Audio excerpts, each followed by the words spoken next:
दोस्तों नमस्कार, स्वागत है आपका आपके चैनल ऑर्गेनिक फार्मर में। मैं हूं आपका किसान साथी नितिन काजला और आज फिर वापस हम बैठे हुए हैं काजला नेचुरल फार्म पे। तो आज की जो हमारी वीडियो का विषय है वो विषय है देसी, उन्नत, हाइब्रिड, टर्मिनेटेड, इस तरह की जो टर्मिनोलॉजी बीजों के साथ में इस्तेमाल की जाती है। बीजों की नई नई जो ये टर्म्स हैं हम लोग यूज़ करते हैं। तो कई बार किसान भाइयों को मेरे से मैसेज भी आता है, वैसे भी पूछते रहते हैं। ये कन्फ्यूजन रहता है कि देसी बीज क्या है, उन्नत बीज कैसा होता है, हाइब्रिड में क्या फ़र्क होता है, देसी को इस्तेमाल करना चाहिए, उन्नत को इस्तेमाल करना चाहिए या हाइब्रिड को इस्तेमाल करना चाहिए। तो आज हम इसी के ऊपर चर्चा करने वाले हैं। तो दोस्तों चलिए शुरू करते हैं। दोस्तों अगर आपने अभी तक चैनल को सब्सक्राइब नहीं किया है तो चैनल को सब्सक्राइब कर लीजिए, बेल आइकन को प्रेस कर लीजिए ताकि आगे आने वाली वीडियो का आपको नोटिफिकेशन मिलता रहे। तो दोस्तों सबसे पहले बात करते हैं देसी बीज की। देसी बीज जो हैं बेसिकली वे बीज हैं जो हमारे पुरातन समय से चले आ रहे हैं, या जो किसी एक लोकल उसको कह सकते हैं, एक क्षेत्र की अपनी वैरायटी हैं, पुरानी वो चलती आ रही हैं, उनको लगातार यूज़ किया जा रहा है, तो वो देसी बीज हैं।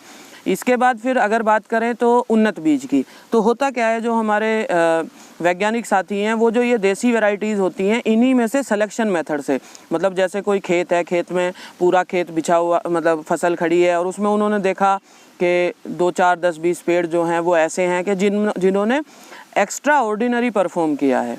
मतलब जैसे मान लिया कि अंदाजन जो है औसतन एक उस पे फली में 4 दाने हैं, लेकिन कुछ पेड़ ऐसे हैं जिनमें औसतन 6 दाने हैं, तो उनको अलग कर लिया जाता है। या फिर कोई रोग आया खेत में, पूरा खेत ख़त्म हो गया, कुछ 10-20 पौधे बचे रह गए, तो उनमें उस रोग के प्रति कुछ इम्यूनिटी थी, प्राकृतिक रूप से वो इम्यूनिटी आई, तो उसको अलग से सेलेक्ट कर लिया। या जैसे गेहूँ है, गेहूँ में कोई वैरायटी है, उस वैरायटी में मान लो 4-4, 5-5 किलो का औसत है, लेकिन कुछ मेढ़े ऐसे हैं, धान के हैं, कुछ मेढ़े ऐसे हैं जिनमें 10-20 या औसत से ज़्यादा वो परफॉर्म कर रहे हैं, तो उनको अलग रख लिया जाता है, उन बीजों को अलग से चुन लिया जाता है और फिर उन्हीं बीजों को दोबारा से बोया जाता है। फिर देखा जाता है कि भाई अगर हमने इसमें जो इसकी क्वालिटी थी जिसकी वजह से हमने इसको सेलेक्ट किया था, क्या वो क्वालिटी अब जो खेत में बोया है सब में आ रही है।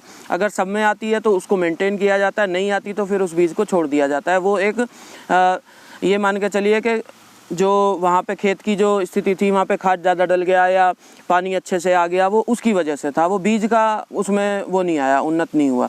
अगर वो फिर दोबारा से अच्छे से आउट परफॉर्म करता है, बेहतर परफॉर्म करता है, तो फिर उसको कंटिन्यू किया जाता है, 2-3 साल देखा जाता है। फिर अगर लगातार वो परफॉर्म कर रहा है तो फिर उसको अलग अलग रीजनल सेंटर्स में उगाया जाता है, वहाँ देखा जाता है। अगर एंड ऑफ द डे अगर वो जो हमने सेलेक्ट किया था, वो सिलेक्शन जो था वो पुरानी जो वैरायटी थी उससे बेहतर है, तो उसको उन्नत बीज कह के और उसको रिलीज़ किया जाता है। बहुत सारे रिसर्च डाटा होते हैं, तो वो जो पुरानी वैरायटीज़ चल रही हैं उनमें से अच्छा छांट के, सिलेक्शन मेथड से अच्छा छांट के उन्नत किया जाता है, उसको उन्नत बीज कहते हैं। फिर अगर हम बात करें हाइब्रिड बीज की, तो हाइब्रिड बीज में बेसिकली जो अलग अलग जगहों की किस्में हैं, उनकी अलग अलग क्वालिटी हैं, उनको क्रॉस किया जाता है लैब में चाहे प्लॉट में, उनको क्रॉस किया जाता है और क्रॉस करके एक वैरायटी निकाली जाती है जो या तो बहुत ज़्यादा उत्पादन देगी या बहुत ज़्यादा उसकी इम्यूनिटी अच्छी होगी, रोग प्रतिरोधक क्षमता अच्छी होगी। मुख्य रूप से अगर बात करें तो जो हाइब्रिड्स होते हैं वो उत्पादन पे फोकस करके हाइब्रिड बीज बनाए जाते हैं। इसके बाद एक और कैटेगरी आती है जीएम बीज, जेनेटिकली मॉडिफाइड बीज। उसमें क्या किया जाता है, जैसे कि आपने देखा होगा जीएम मक्का, जीएम बैंगन, जीएम कॉटन, ये आई हैं। तो उसमें बेसिकली क्या किया जाता है, जैसे मक्का की बात की जा रही है, तो देखा कि मक्का के पौधे में ज़्यादा उत्पादन चाहिए, तो वैज्ञानिकों ने सोचा कि क्यों ना इसमें जो सूअर है, पिग है, क्योंकि उसकी बढ़वार बहुत तेज़ होती है, तो उसका जीन उठा के उसमें डाल दें, तो जब उसकी बढ़वार तेज़ी से होती है तो इस मक्का की भी बढ़वार तेज़ी से होगी। मैं ये एक उदाहरण के तौर पे बात कर रहा हूँ। तो अलग स्पीसीज़ का वो प्लांट था और वो जो था एनिमल था, उसका जीन प्लांट में डाल दिया, जिससे उस जीन में चेंज हो गया उसके फसल के और उसने बढ़वार ज़्यादा ले ली, उत्पादन ज़्यादा दे दिया। तो ये जीएम होते हैं। इसी तरह आपने सब जानते हैं बीटी कॉटन।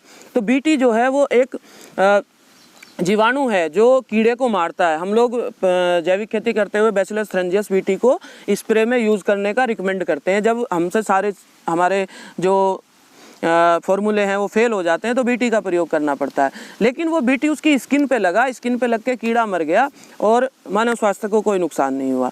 लेकिन यहाँ क्या किया कि क्यों स्प्रे करना, उसी बीटी जीन को कपास के जीन में घुसा दिया, उसमें अंदर घुसा दिया, तो वो जो कपास का पौधा जो पैदा हुआ उसमें बीटी के ऑलरेडी गुण रहे।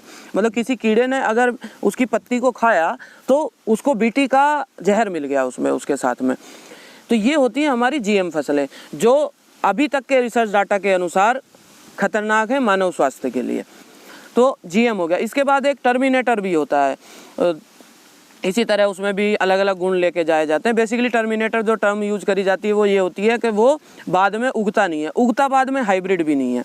हाइब्रिड जो है, जीएम तो उगते ही नहीं है, हाइब्रिड बीज भी बाद में नहीं उगता है।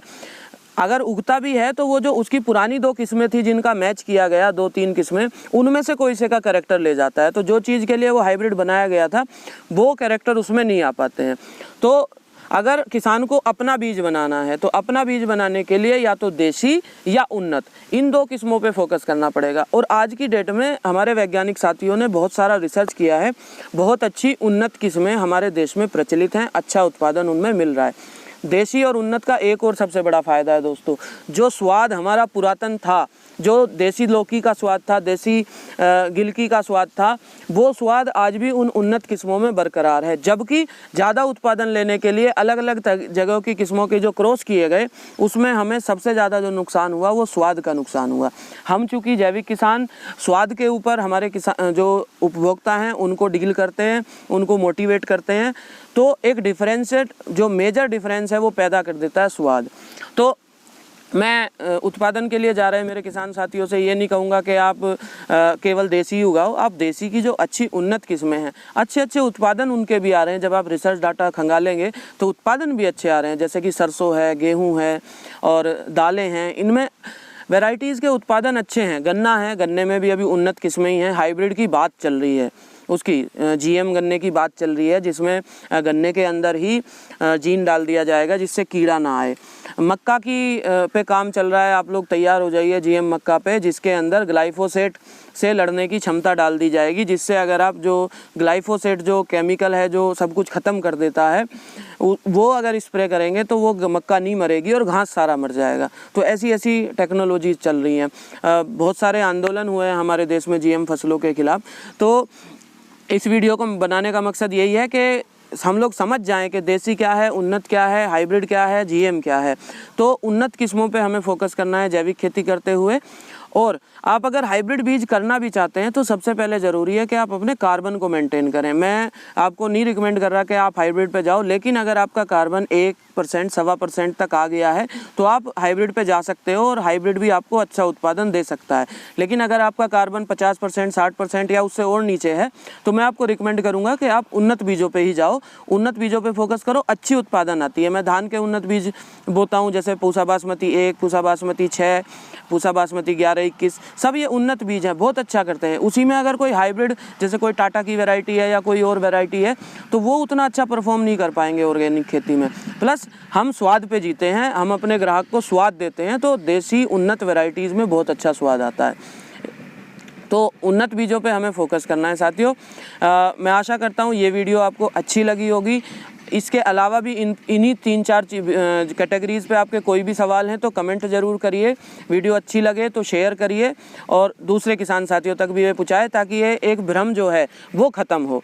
साथ ही साथ इसी का एक और श्रृंखला अगली वीडियो में मैं लाने की कोशिश करूँगा, जिसमें हम जो ट्रूथफुल लेवल जो दूसरी लाइन चलती है हमारे बीजों की, जैसे TL है, सर्टिफाइड है, ब्रीडर है, न्यूक्लियस बीज है, ये कैसे कैसे होते हैं, किस स्टेज पे कैसे प्राप्त होते हैं, उसके ऊपर भी हम चर्चा करेंगे अगली वाली वीडियो में।